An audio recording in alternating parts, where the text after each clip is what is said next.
No idea that Australia had a St Helena Island? Until a few years back, neither did I.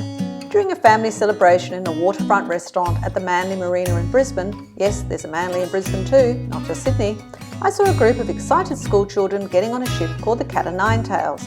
As I wondered out loud where they were going, the Brisbane local at our table said, "Oh, they're off to St Helena Island to see the convict ruins."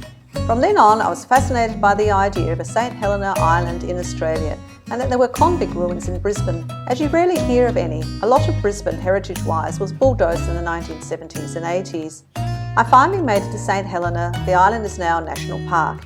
It is possible to land on the island in your own boat and picnic there. To see the ruins, you need to book on a tour, as the ruins are fragile and are fenced off. So last January, I sailed off on the Cat o' Nine Tails and ended up spending a fascinating day learning about St Helena Island and the Colonial prison there. The island was originally named by Matthew Flinders, who was the first European to circumnavigate the landmass that he referred to as Terra Australis, and that's where Australia gets its name. He must have been tired of coming up with original names, and seeing 3 islands covered in greenery, he named them on his map Green Islands 1, 2 and 3.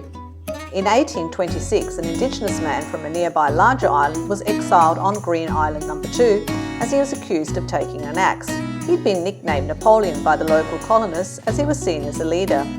Since Napoleon was exiled on Green Island number 2, the locals, already exhibiting the type of humour Australians are well known for, started calling the island St Helena, the island where Napoleon Bonaparte was exiled to. It seems Napoleon, the Indigenous man, wasn't exiled on his St Helena for very long. Being an island man, he just made himself a canoe and was last seen paddling his way to one of the other larger islands.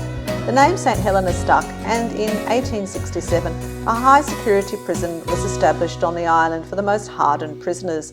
Convict deportation from Britain had stopped 30 years before, in 1839, and free settlers were allowed at the settlement from 1842, so the prison on St Helena wasn't for convicts from Britain, but rather the local ones.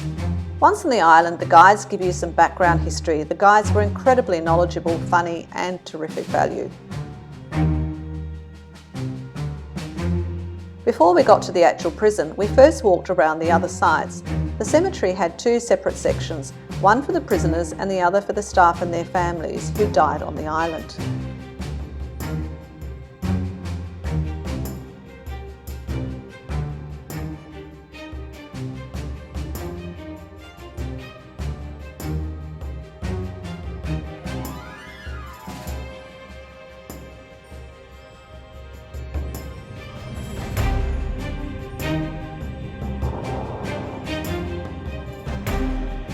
Prison labour was used to build the prison. The prisoners constructed the buildings, the roads, they grew, processed and cooked all their own food. The prison was self-sustaining. With a butchery, a bakery, the prisoners worked in the various workshops on the island. There was a lime kiln and a sugar mill. A sugar cane was grown and harvested on the island. There is a small museum at what had been the prison superintendent's house.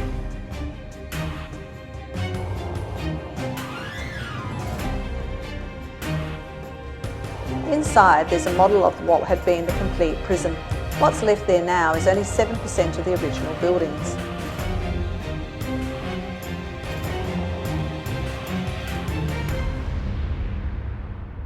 The prison was closed in 1932, and the final prisoners were used to demolish and strip the buildings of any reusable materials, and then they were taken down to the mainland. The island was then used as farmland. By the 1970s, the farmer who held the lease on the island, recognising the importance of local history, began bringing people to look at the ruins. The educational importance of the island was acknowledged by the Education Department, and they became involved in guide training and archiving the information. The only way to see the ruins now is on the Cat o' Nine Tails tour. It's a fabulous tour, lunch is included, and so it's well worth doing. I've only briefly mentioned a tiny fraction of the information they gave us, and I'll leave a link in the description for the tours. I'd gone to school in a southern Australian state and had always heard the name of the island Napoleon was exiled to pronounced as St Helena, but the Queenslander guides pronounced it as Helena, which seemed a bit strange to me. If you enjoy my videos, please like, subscribe and comment. Visiting St Helena Island in Australia is a great way to spend a day when visiting Brisbane in this big wide world.